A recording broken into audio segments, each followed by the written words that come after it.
Hello, Talita. Happy Tuesday. I am in Miss Redmond's wing. She's not here, but I thought let's go to a second grade classroom to do our reading for today. Nobody hugs a cactus.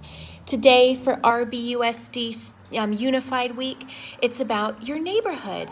And I wore my Talita shirt because we are together even though we're far. And this story is about a cactus who's a little grumpy and thinks that he likes being alone in the desert. Maybe he doesn't.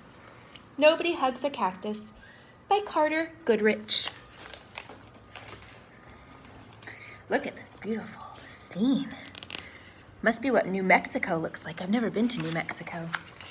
Dedicated for Sabina, who so bravely supplies this cactus with hugs. Hank lived in a pot. The pot sat in a window. The window looked out at the empty desert. It was hot, dry, peaceful, and quiet. Just the way Hank liked it. But every now and then, somebody would interrupt Hank's peace and quiet. "Hi, Hank!" Rosie the tumbleweed called out. "Isn't it a beautiful day?" Hank ignored her. He just wanted to be left alone.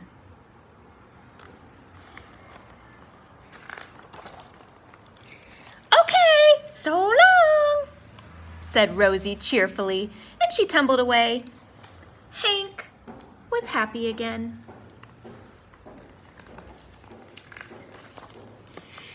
But just as he was beginning to relax, "Hello!" shouted a tortoise.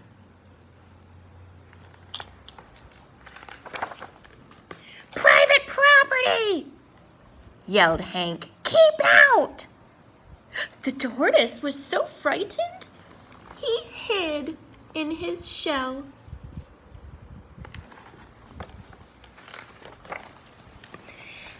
Hank was still yelling at the tortoise when a jackrabbit dashed by. "Hiya, Prickles!" she shouted. "My name isn't Prickles!" Hank yelled back. "And stay out of my yard!"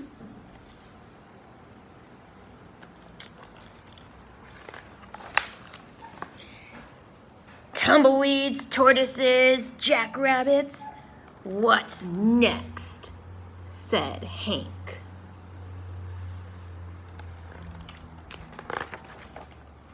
A coyote came loping by. "No dogs allowed!" yelled Hank. "I'm not a dog," said the coyote, "and you are as prickly on the inside as you are on the outside."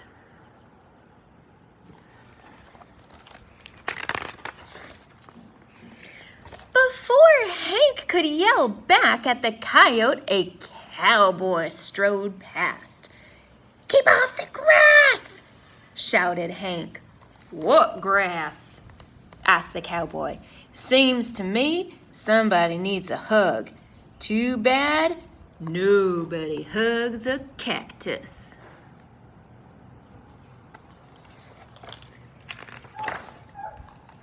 "Hi," said a lizard. "Who invited you?" said Hank. "And just in case you're wondering, I don't want a hug." "That's good," said the lizard, "because I don't want to give you one." Then he skittered away.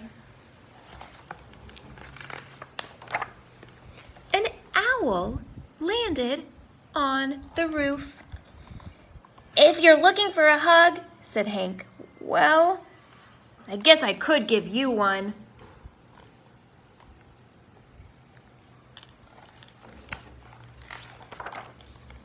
"Who?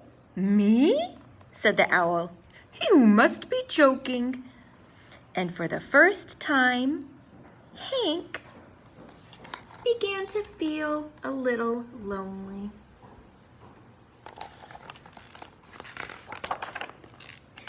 The next morning, Hank was feeling more sad on the inside than prickly. Maybe a hug wouldn't be so bad after all.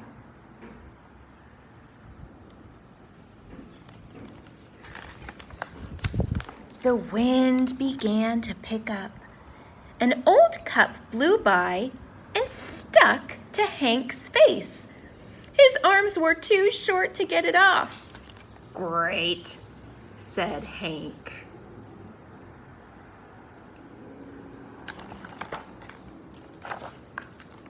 After a while, Rosie came bouncing by. "I'll get it off you, Hank," she shouted, and she jumped up to knock the cup off Hank's face. Then she tumbled away.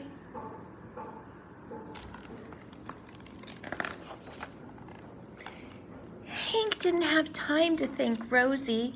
He felt bad about all the other times he had been so rude to her. So he came up with a plan.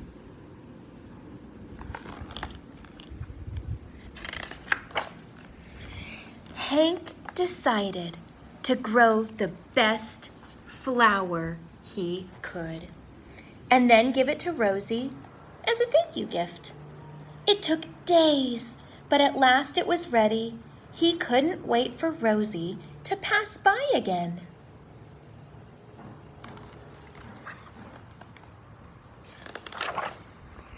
When at last she finally did come bouncing by, Hank held out the flower. "Look, Rosie, I grew it just for you."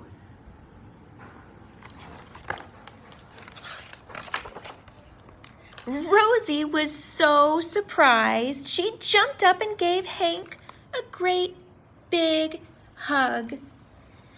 It felt so nice, Hank didn't want to let it go. And as things turned out, he couldn't. Rosie and Hank had become stuck together.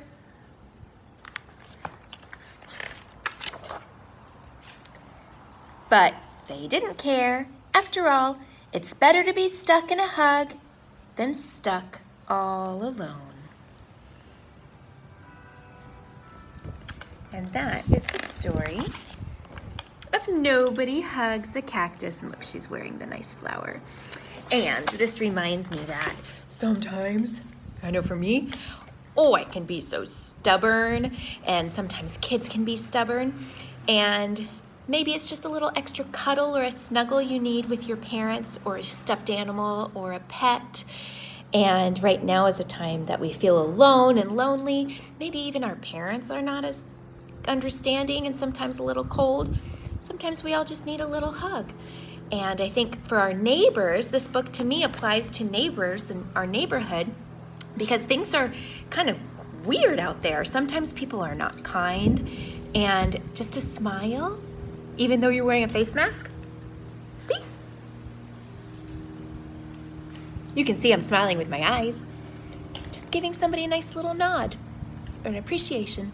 Hope you guys are doing well. Hope you enjoyed this story. And I'll see you tomorrow on Instagram at 12 o'clock noon.